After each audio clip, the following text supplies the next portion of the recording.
Mystara is a world born in fire, tempered by catastrophe and forever guided by immortals who walk unseen among mortals. Its story begins with brilliance and ends with ruin, only to rise again through cycles of empires, faith and struggle. Here, forgotten civilizations endure beneath a hidden sun, empires clash in endless rivalry, and the hand of the divine shapes the fate of kings and adventurers alike. Long before the lands of today, there was Blackmoor. What began as a feudal kingdom grew into a realm of wonders, where wizards and sages mastered secrets that blurred the line between magic and science.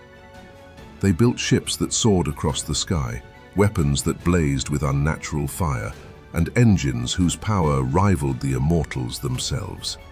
Their ambition was limitless, their reach unchallenged. But their brilliance became arrogance.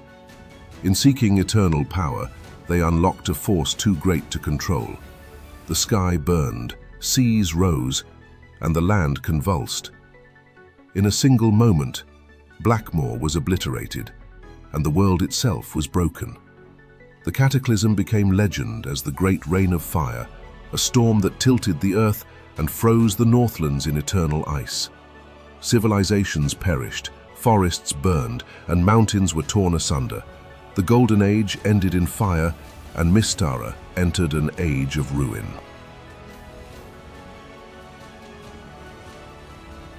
Out of ash and darkness, survivors endured. Elves fled into the deep earth to escape poisoned skies, becoming the shadow elves who would live in caverns for centuries. Dwarves dwindled until the immortal Kagyar reshaped them, giving them strength to endure and guiding them into the mountains. Human tribes wandered the fractured lands, clinging to survival. The Immortals themselves took pity on doomed cultures, carrying them into a hidden realm beneath the surface. In this hollow world, lit by a crimson sun, time stood still and civilizations would never vanish. Here the remnants of lost peoples lived on, eternal reminders of ages long past. Thus, even in destruction, Mystara's history was preserved, waiting for rebirth. As the land healed, a new empire rose from the deserts. Nithia's pharaohs carved their monuments in stone, ruling with sorcery and steel. Their ships sailed to distant shores, their colonies spread across seas, and their influence reached the Traldar of Karamikos and far-off isles. For centuries they flourished, their power rivaled only by their ambition. But corruption took root, their devotion turned to darker immortals, and their empire rotted from within. The Immortals struck in judgment, erasing all memory of Nithia from the surface world. Temples crumbled to dust, records vanished, and only in the hollow world did Nithia endure, trapped in an eternal present. The Traldar, once Nithia's allies, forged their own legends. When beastmen poured from the west, the hero Halav, the warrior Petra, and the hunter Zerchev rose to lead their people. They gave their lives to break the horde, and in death, the Immortals raised them to eternal guardianship. Southward, other Traldaran refugees founded the Millennian Empire, a culture of soldiers and philosophers that too would collapse, preserved by Immortals in the hollow world. From beyond the stars came a new power. The Alphatians were a race of mighty wizards fleeing the destruction of their own world.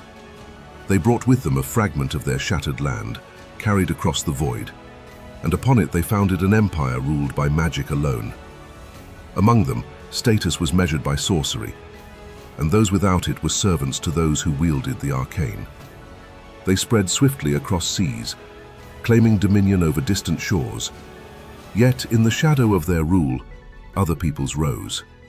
On the eastern coasts of Brune, the Thyatis, Corendans, and Hattians were bound under Alphatian control, until rebellion cast off their chains. A warlord named Zendrolian seized power, and with his coronation began the age of the Thyacian Empire. From that moment, the world would know two great rivals, Alphatia, the Sorcerer Empire, and Thyatis, the realm of legions. Between these giants, smaller realms blossomed. Karamakos, Once Traladaran land was granted to Duke Stefan, who sought to forge a kingdom from a frontier. In Glantry, wizard princes carved their magocracy from the mountains, forbidding priests and drawing secretly upon the radiance buried beneath their soil. Darokin rose as a republic of merchants, wealth guiding its destiny, while in the deserts, the prophet Al-Khalim united the tribes of Ilaram into a proud emirate. The halflings of the 5 shires threw off centuries of servitude and guarded their rolling hills with fierce pride. Minrothad's guilds and sea elves commanded the waves. Iorendi turned piracy into kingship and spectacle. And in the north, the raiders of Ostland, Vestland, and Sodafjord kept alive their ancient seafaring ways. On the steppes, the Ethengar clans thundered beneath the banner of their khans, while in Rockholm, the dwarves built a kingdom of stone and steel. In Alfheim's green forests, the elves nurtured the Tree of Life. By the time the known world had settled into this patchwork, it was a mosaic of rival powers, each with its own legends, wary of the empires that overshadowed them.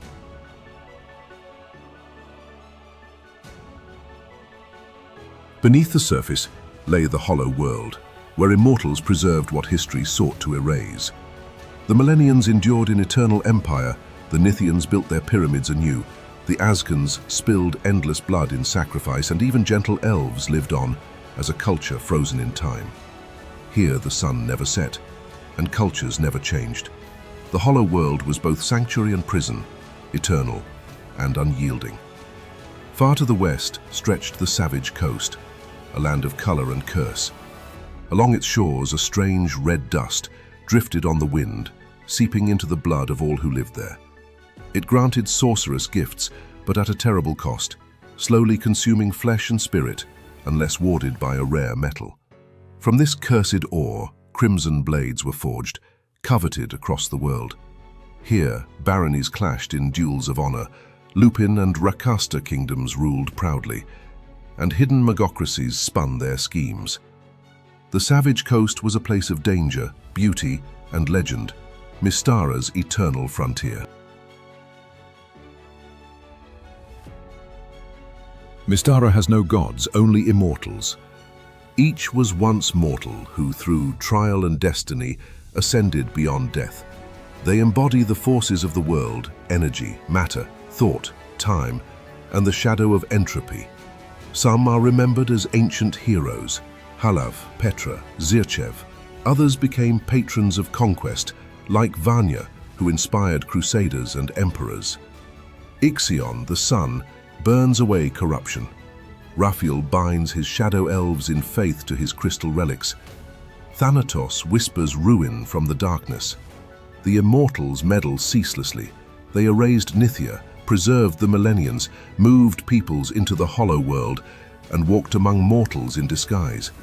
Their rivalries mirror those of nations, and when they clash, the world itself trembles.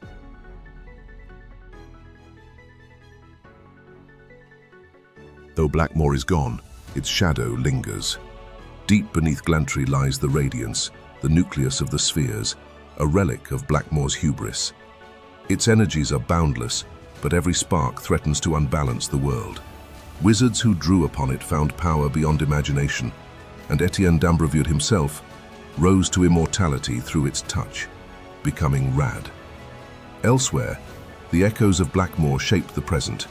Alphatia ruled the skies with floating cities and spell-powered ships. The Heldanic knights, zealous servants of Vanya, built warbirds that darkened the heavens. On the savage coast, the thunder of smoke powder heralded new weapons of fire. Mystara was no simple medieval land. It was a realm where science and sorcery danced uneasily, and where immortals watched with wary eyes. From the west came the Master of Hewley, a prophet tyrant, who united nomads and fanatics under his banner. His armies swept across deserts and mountains, threatening to plunge the known world into darkness. At first, heroes struck at his stronghold, breaking his power for a time. Yet he returned stronger, and the war spread across nations. For the first time, rival kingdoms banded together, forging a great alliance to resist him. On fields from Durrokeen to Eorendi, the Free Peoples clashed with the armies of Hule, and though the cost was heavy, the Master's ambition was broken. But even greater upheaval followed. The Immortals themselves quarreled, and their struggles spilled into the mortal world. Sorcerers tapped too deeply into the radiance, shaking the balance of creation. Storms, plagues, and invasions tore across Mystara. The Shadow Elves struck down Alfheim and claimed its forests. Karamikos broke fully from its imperial ties, and at last Alphatia itself vanished beneath the sea, torn away in a cataclysm, though its people were carried to the hollow world in secret. In the aftermath, Thyatis stood bloodied but alive, and Mystara staggered into a new age, forever changed.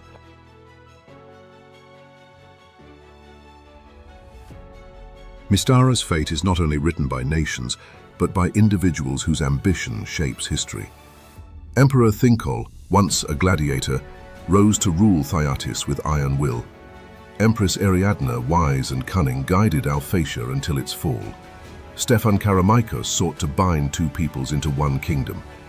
In Glantry, Etienne d'Ambreville held secrets greater than any prince. Factions too left their mark. The Heldanic Knights conquered in Vanya's name with flying warships. The Iron Ring spread slavery in shadows. The Shadow Elves, following Raphael's word, carved Angmor from Alfheim's ruins.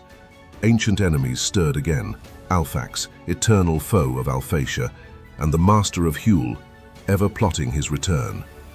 Heroes and villains alike carved their names into Mystara's story, and through them, the Immortals played their endless game. Mystara is a living world, scarred by fire, preserved by divine will, and reshaped by mortal ambition. Its story is one of cycles, of greatness rising, falling, and being reborn in new forms. From the frozen ruins of Blackmoor to the hollow world's eternal sun, from the legions of Thyatis to the vanished empire of Alphatia, from cursed coasts to hidden skies, Mystara endures. And in this land of immortals and heroes, every adventurer who dares to act writes another line in the world's eternal chronicle. If you enjoyed this journey through Mystara's history, don't forget to like this video, subscribe to the channel, and ring the bell so you never miss the next chapter of our lore series. Up next, we travel beyond Mystara to the planes themselves. Prepare for a journey through portals, factions, and philosophies as we explore the strange and boundless world of Planescape.